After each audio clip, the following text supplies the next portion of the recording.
How does it feel to be a single mom absolutely killing it?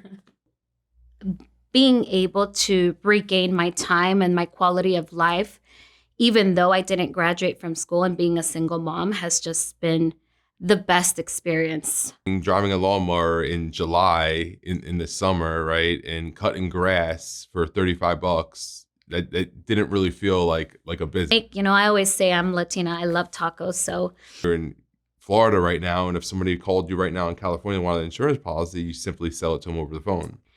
And it's always been about empowering other women, because I know that there's other women that are in situations where they simply can't leave a situation because they don't have the money and they don't have the resources to do it. Welcome to my show of ordinary people doing extraordinary things, where we hear from regular people who got tired of living their ordinary lives and were not afraid to make that jump. You gotta be different. You can't be doing what everyone else is doing. You gotta create action. You gotta create momentum. So I'm looking for demand and I'm looking for mentorship, because I wanted to know everything my mentor knew. People who are just like you and me.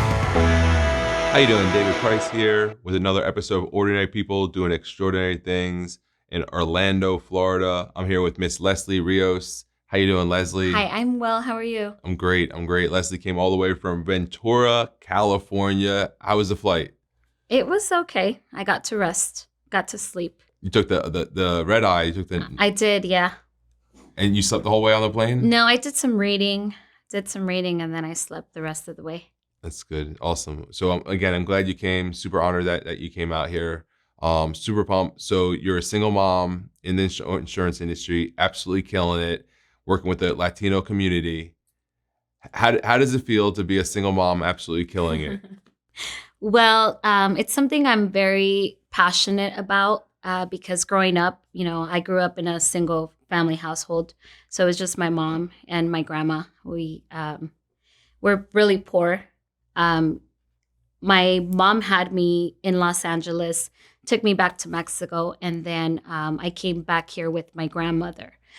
And so I kind of, people tend to follow their family trends. And so I, got pregnant when I was 16, ran away from home. I quit school. And so being able to regain my time and my quality of life, even though I didn't graduate from school, and being a single mom has just been the best experience. I see a lot of moms missing birthdays. I see a lot of moms missing that quality time with their children. So once I was able to transition and really regain my life back, it's been great. Yeah, I mean, you're absolutely killing it. I see you're like on a perma vacation, right? You're always somewhere. Where's the last place you went to? I went to Colombia for a month. For a whole month? For a whole month. Who takes vacations for a whole month? I do. Yeah, absolutely. So how was it? It was good. I went to Bogota. Yeah, it was all right. It's not the prettiest place, but it was definitely nice to be able to travel and see different places and, still get paid while doing so. Yes, very nice. That's why I'm here in the industry as well. So is this something that you always wanted to do? I know you said earlier in our conversation you always wanted to be a business owner. Why is that? Yeah. So basically, growing up, I saw my mom and my grandma struggle so much. So they were always working for somebody else. I rarely saw my mom. And for me, that was really tough. And I didn't want my daughter to have the same life that I did. My grandma we were so poor that, my treat was once or twice a month, she'd take me to Chinese food. And back then it was in East Los Angeles. So if you know anything about East Los Angeles, it's the barrio. It's very, very, very poor a place. And she would buy me a little rice and chicken for $1.50. So that wasn't the life that I wanted my daughter to have. And I knew that if I went to work, that was the same life that my daughter was going to have. So I saw business owners and I said, that's what I want to do. I want to have my own business someday. And I just want to be able to control my income and control my time. And when I was about 22 years old, I did have the opportunity to buy my own business. And it was a very great learning experience. I probably, failed, you could say, at that business at least. But what I found was that I needed to be able to have more hours in a day, have a lot more money, and I needed to be able to duplicate myself so that I could make money without having to be present. And I realized that I didn't really want to be a business owner and just be self-employed, but I wanted to own a real business and just, work really hard and then have that business make money while I wasn't there. So it's amazing listening to your story and talking with you earlier. And we have very similar stories. I remember my first business, I had a landscaping business. Mm-hmm. And yeah, driving a lawnmower in July in the summer, right? And cutting grass for $35, that didn't really feel like a business. I didn't feel like a owner. I always thought that if you're a business owner, you made it, right? You have the freedom, you're the man, you made it.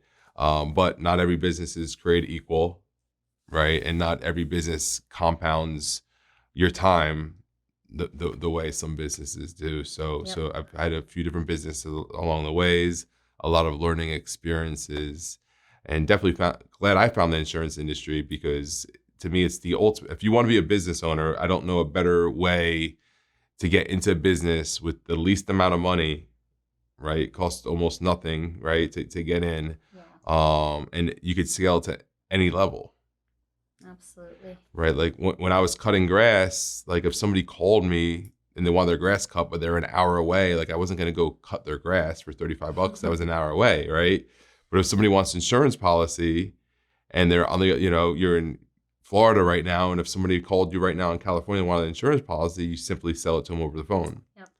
Right. So it's definitely scalable. So, your daughter, right? You do this all for your daughter. Yes. Right. So what is it that makes you, because, you do vacation a lot, but you've definitely put in the work, you put in the time, you've taken the chances. What is it? What is it that drives you to do that? Well, this is a little personal, but I know that a lot of women go through this. And so I was in a, really abusive relationship for about 7 years with her father. And I couldn't afford to leave. I just couldn't. There's no way I could afford to leave. So for me, it's about being able to provide for my daughter so that she doesn't have to put up with abuse because she can't afford to leave. And it's always been about empowering other women, because I know that there's other women that are in situations where they simply can't leave a situation because they don't have the money and they don't have the resources to do it.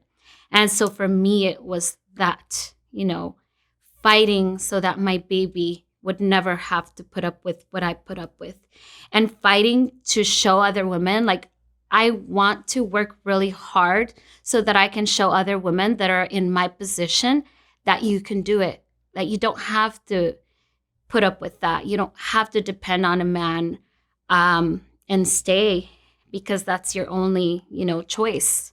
So I want other women to know that, hey, you can do it. As long as you work hard, you'll find a way.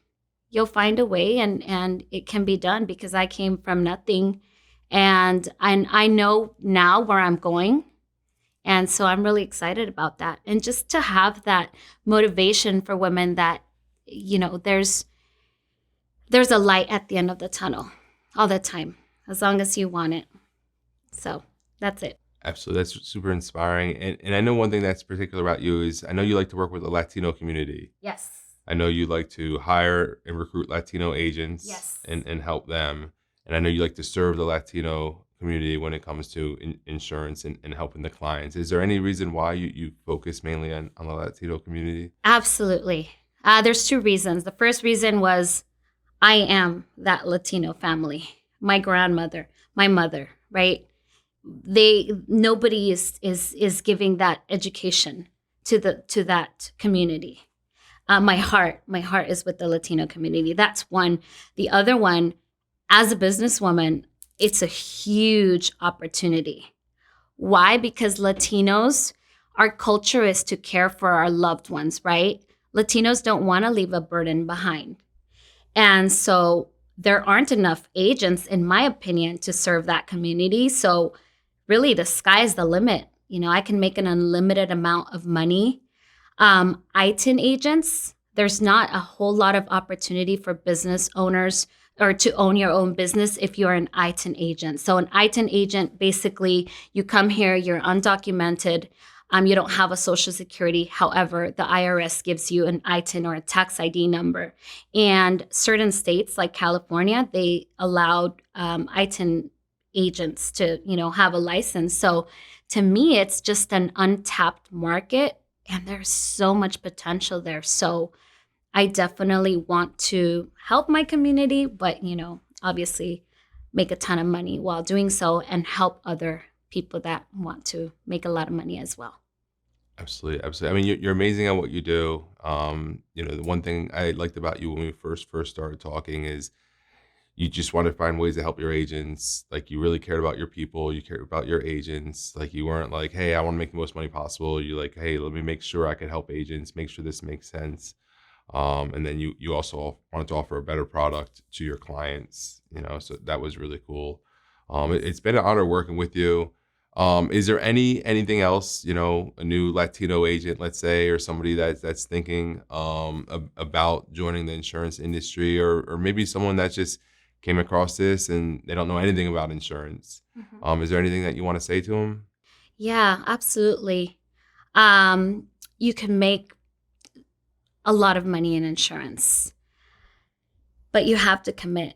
It's not going to come overnight. A lot of people come here and they give it, 2 or 3 weeks, and then they decide that it's not for them. So I would say just stay the course.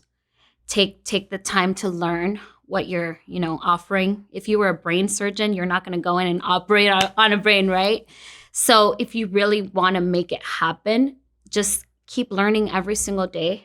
Master insurance, learn the product, learn the system, follow what your mentor is telling you. If your mentor, has accomplished more than what you have accomplished, then they can at least take you there. And then from there, you can find another mentor and then just keep finding mentors that have and are where you want to go and just commit. Because you can make, I always say I'm Latina, I love tacos. So I always say you can become a millionaire doing whatever, selling tacos on the corner, right? But whatever it is that you decide to do, you just got to commit to that and become the best at that, and you'll succeed. Awesome. Great advice. I really appreciate it. Everyone, Leslie's a superstar. What's the best way that they could contact you?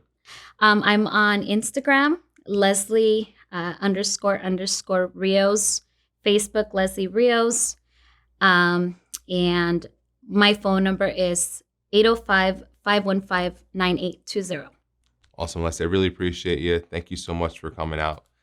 That's another episode of Ordinary People Doing Extraordinary Things. Please make sure you hit the subscribe button, hit the like button. If there's something that you like, put it in the comments. We want to make as much content as we can to help you out, the insurance agent or somebody who's thinking about becoming an insurance agent. Have a great day.